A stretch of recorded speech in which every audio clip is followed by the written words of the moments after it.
Assalamualaikum warahmatullahi wabarakatuh. Perkenalkan, nama saya Yuni Utami dari Prodi D3 Rekam Medis dan Informasi Kesehatan. Di sini saya akan sedikit menjelaskan tugas terkait metodologi penelitian program studi. Dengan dosen pengampu, Mem Masriani Situmorang. Baik teman-teman, adapun judul yang akan saya sampaikan tentang 7 kesalahan umum penulisan karya tulis ilmiah. Apa itu karya tulis ilmiah?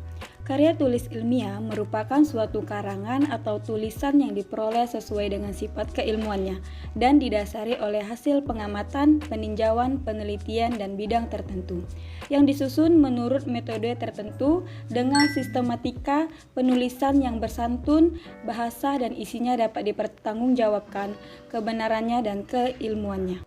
Ada berbagai jenis karya tulis ilmiah antara lain laporan penelitian, makalah, seminar, atau simposium, dan artikel jurnal. Pada dasarnya, semua itu merupakan produk dari kegiatan ilmuwan. Data, simpulan, dan informasi lain yang terkandung dalam KTI atau karya tulis ilmiah tersebut dijadikan acuan bagi ilmuwan lain dalam melaksanakan penelitian atau pengkajian selanjutnya. Baiklah, di sini saya langsung saja membahas tentang apa saja kesalahan umum yang sering terjadi pada saat penulisan karya tulis ilmiah. 1. Ketidaksesuaian analisis dengan identifikasi masalah.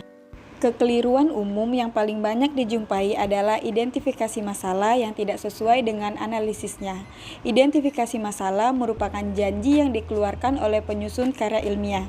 Janji ini harus ditepati melalui analisis yang sesuai.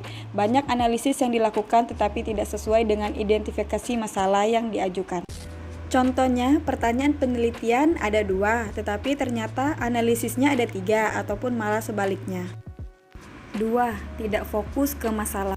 Mahasiswa sering tidak fokus dalam menjelaskan tema penelitian. Hal ini terlihat dari bab pertama atau pendahuluan yang menjadi mukadimah suatu karya ilmiah.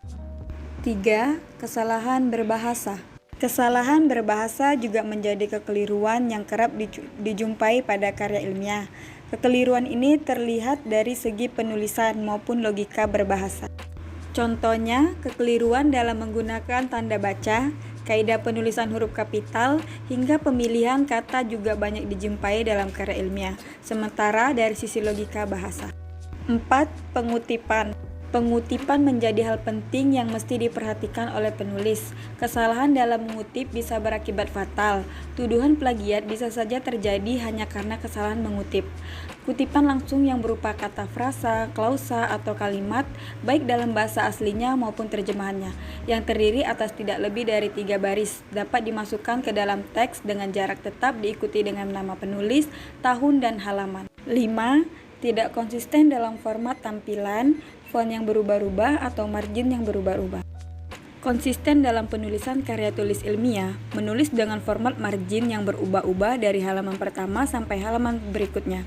Hal tersebut terjadi dikarenakan oleh beberapa alasan, diantaranya adalah ketidakpahaman dalam menulis, kurang teliti, dan biasanya mahasiswa paling malas untuk mereview tulisan yang sudah diubah dari halaman awal sampai akhir halaman. 6. Isi terlalu panjang dengan pendahuluan yang berlebihan.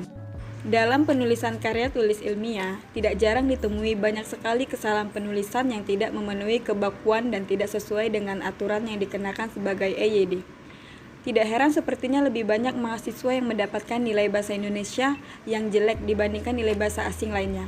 Hal ini mungkin karena para mahasiswa cenderung menyepelekan penulisan yang baik dan benar.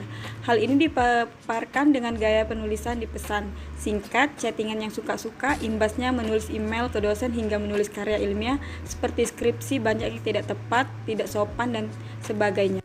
7. Kesalahan dalam penulisan bagian kesimpulan. Salah satu bagian yang terpenting dalam menilai sebuah karya tulis ilmiah berupa skripsi adalah bagian kesimpulan.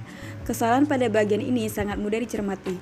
Seringkali mahasiswa menuliskan kesimpulan yang sebetulnya bukan hasil dari penelitian yang dilakukannya, atau kesimpulan yang ditulisnya tersebut tidak dibuktikan dalam penelitiannya.